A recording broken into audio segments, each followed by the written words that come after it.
100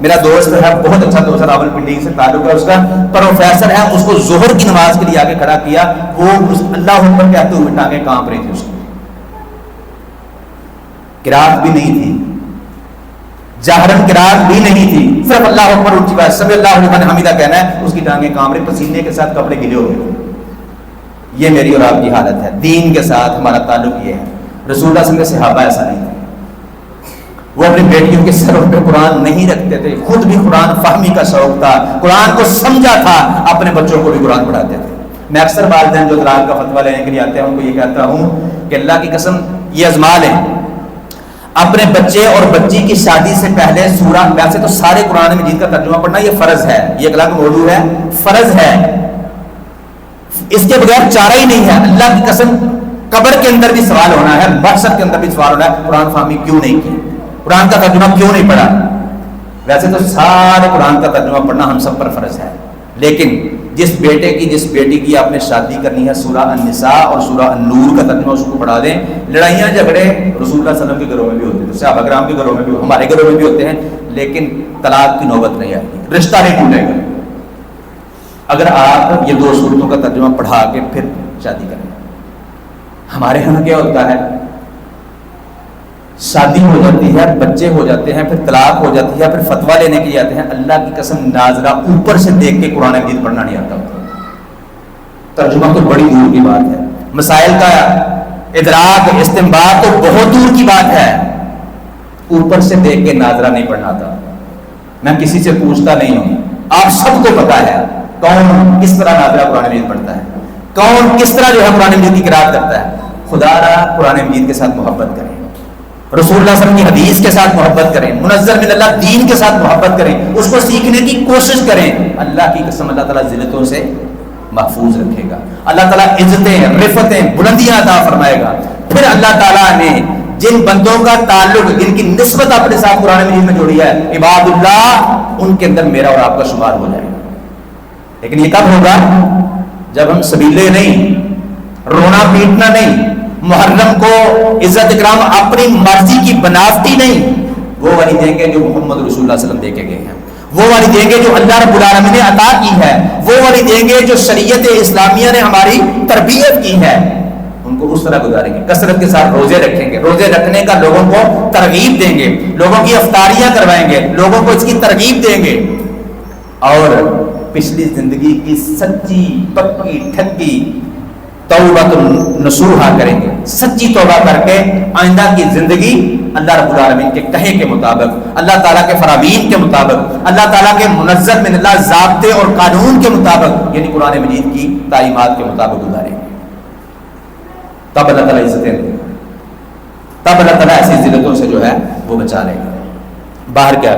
تو یہ اس کی فضیلت ہے، یہ اس کی عظمت ہے، اور یہ رونا پیٹنا ہمارے اندر جو ہے یہ کافروں نے صلاحیت دیا ہے، یہ اس کام پر انہوں نے ہمیں لگایا ہے۔ اچھا یہ دیکھیں، اگر مان لیا جائے تھوڑی دیر کے لیے کہ سیدنا حسین کی شہادت کی، تو بہت بڑا کام ہے، نواسہ رسول ہیں، رسول اللہ صلی اللہ علیہ وسلم کی بیٹی کے بیٹے ہیں، آپ اپنی جان سے زیادہ ان سے محبت دنیا میں کرتے تھے، آپ فرمائیے دنیا میں میرے دو پھول ہیں، جنت کے نوجوانوں کے سردار ہیں، بے شمار فضیلتیں رسول اللہ صلی اللہ علیہ وسلم بیان فرمائی، لیکن اس کا مطلب ہرگز یہ نہیں ہے کہ ان کی شان کو عظمت کو بیان کرنے کے لیے جھوٹے واقعات بنائے جائیں، جھوٹی کہانیاں گڑھی جائیں، ممبروں پہ کھڑے ہو کے اللہ کی عزت کی قسم کھا کر اللہ کی قسم وہ بات کی جائے جس کا نہ قرآن کے ساتھ، نہ حدیث کے ساتھ، رسول اللہ صلی اللہ علیہ وسلم کی زندگی کے ساتھ، صحابہ کرام ائمہ محدثین کے ساتھ بھی دور کا تعلق نہ ہو۔ اللہ کی عزت کی قسمیں کھا کر، اللہ کی قسم لوگ آج کل ممبروں پہ یہ بات کر رہے ہیں، ایسی کہانیاں گڑ گڑ کے بنا رہے ہیں، لوگوں کو سنا رہے، خود بھی رو رہے ہیں، لوگوں کو ڈرا رہے ہیں۔ یہ کیا ہے؟ رونا رلانا یہ کوئی دین نہیں ہے۔ اور روئے تو یوسف علیہ السلام کے بھائی بھی تھے، ایک بار کے 10 منٹ میں ہم نے شروع کیا تھا، چلیں۔ یوسف علیہ السلام کے بھائی خود ہی کنویں میں ڈال کے آ کے خود ہی روئے تھے، لیکن ہر رونے والا سچا نہیں ہوتا، جھوٹے بھی روتے ہیں۔ تو اسی طرح آج کل بھی اگر کوئی روتا ہے، لوگوں کو رلاتا ہے، تو یہ اس کے سچا ہونے کی دلیل ہے۔ سچا ہونے کی دلیل تب ہے جب اپنی بات پہ، اپنے عقیدے پہ، اپنے نہج پہ، منہج پہ قرآن کی آیات سنائے، رسول اللہ صلی اللہ علیہ وسلم کی احادیث سنائے. تو باہر کیا یہ معاملات ان کے جو ہے وہ نہیں ہیں، بس انہوں نے بنا لیا ہے کہ یہ معاملات. اور پھر حسین علیہ کی شہادت چلو ہوئی تو شہادت پہ رونا پیٹنا نہیں ہوتا، شہادت پہ اللہ تعالیٰ کا شکریہ ادا کرنا ہوتا ہے. وگرنہ اللہ کی قسم مسلمانوں کا کوئی دن ایسا بچے گا ہی نہیں کہ جس دن میں رونا پیٹنا نہیں ہوگا، کیونکہ کوئی نہ کوئی دن ایسا ہے کہ مسلمانوں کا کوئی نہ کوئی سپاہ سالار، کوئی نہ کوئی مجاہد جو ہے وہ ضرور شہید ہوا ہے. سیدنا حسن رضی اللہ تعالیٰ رسول حسین ان کے بڑے بھائی ہیں، ان کی فضیلت کم ہے. نبی صلی اللہ علیہ وسلم یہ میرا بیٹا سید ہے، سردار ہے، صحیح بخاری کی حدیث ہے. اور اللہ رب العالمین مسلمانوں کے دو بڑے گروہوں کے اندر اس کے ذریعے سے، اس کے ہاتھ سے صلح کروائے گا. اتنی فضیلتیں بیان کی. ان کی شہادت ہوئی، ان کی شہادت پہ کوئی ایسا معاملہ، کوئی ایسا پروگرام نہیں ہوتا ہے. اسی طرح حسین کے باپ والد محترم، کیا ان کی شان کم ہے؟ ان کی سب سے بڑی شان یہ ہے کہ وہ رسول اللہ صلی اللہ علیہ وسلم کی بیٹی کے خامد ہیں، نبی صلی اللہ علیہ وسلم کے چچا زاد بھائی ہیں، حسن و حسین رضی اللہ عنہما کے والد ہیں، سیدہ زہرا رضی اللہ عنہا کے خامد ہیں. ان کی اتنی فضیلتیں ہیں، اس کے باوجود ان کی شہادت پہ کوئی ایسا معاملہ نہیں ہوتا ہے. اسی طرح جعفر طیار رضی اللہ عنہ وہ شہید ہوئے، عمر رضی اللہ عنہ وہ شہید ہوئے. عمر کی فضیلت کم ہے؟ ان سارے جتنے میں نے نام آپ کے سامنے بیان کیے اللہ کی قسم سب سے زیادہ ہے. ابو بکر رضی اللہ عنہ کے بعد امت پہ سب سے فضیلت والے عمر رضی اللہ عنہ، یہ صحابہ کرام کا متفق علیہ فیصلہ ہے. تو ان کی شہادت پہ کوئی ایسا معاملہ نہیں ہے. اسی طرح سید الشہداء، سارے شہیدوں کے سردار رسول اللہ صلی اللہ علیہ وسلم کے چچا حمزہ رضی اللہ عنہ کی شہادت ہوئی، کوئی ایسا معاملہ نہیں ہوتا. تو حسین رضی اللہ عنہ کی شہادت پہ ہی ایسا کیوں ہے؟ یہ دین نہیں ہے، یہ بناوٹی دین ہے، خود بنایا ہوا دین ہے. یہ محمد رسول اللہ صلی اللہ علیہ وسلم جو دین لے کے آئے، جو ہمیں دے کے گئے ہیں، وہ نہیں ہے. شہادت پہ کیا ہوتا ہے؟ صبر ہوتا ہے، اور دوسرا شکر ہوتا ہے. اور شکر کرنے پہ، صبر کرنے پہ اللہ رب العالمین بے شمار انعامات کی بارش بھی کرتے ہیں. قرآن مجید کے کئی مقامات پہ اللہ تعالیٰ نے فرمایا. ایک مقام کا ان اللہ مع الصابرین، اللہ تعالیٰ صبر کرنے والوں کے ساتھ ہے. وبشر الصابرین، خوشخبری دے دو، اصبروا وصابروا انما یوفی الصابرون اجرهم بغیر حساب. بے شمار فضیلتیں اللہ رب العالمین نے بیان کی. تو باہر کیا محرم الحرام کا مہینہ جو ہے وہ ان 12 مہینوں میں سے ہے جو سال کے 12 مہینے پورے ہیں. اور پھر اس کے بعد ان 12 میں سے ان 4 میں سے ہے جن کو اللہ نے حرمت والا بنایا ہے، عزت والا بنایا ہے. اور یہ کب سے ہے؟ جس دن سے اللہ رب العالمین نے پیدا کیا ہے. اس میں کرنے کے کام کیا ہیں؟ دوسری نیکیوں کے ساتھ ساتھ سب سے اسپیشل جو اس کا کام ہے وہ کثرت کے ساتھ روزے رکھنا. اور اس سے بھی اسپیشل جو کام ہے 9 اور 10 محرم کا روزہ رکھنا ہے. لوگوں کو کھانے کھلانا، لیکن افطاریوں کے اندر پانی پلانا سڑکوں کے اوپر. اور دیکھیں جو پہلے دن ہے 1 سے لے کے 9 تک، اس میں یہ کیا کرتے ہیں؟ روتے پیٹتے ہیں. اور بعد میں جب شہادت ہو گئی 10 محرم کو تو پھر کیا کرتے ہیں؟ پھر حلوے مانڈے کھاتے ہیں.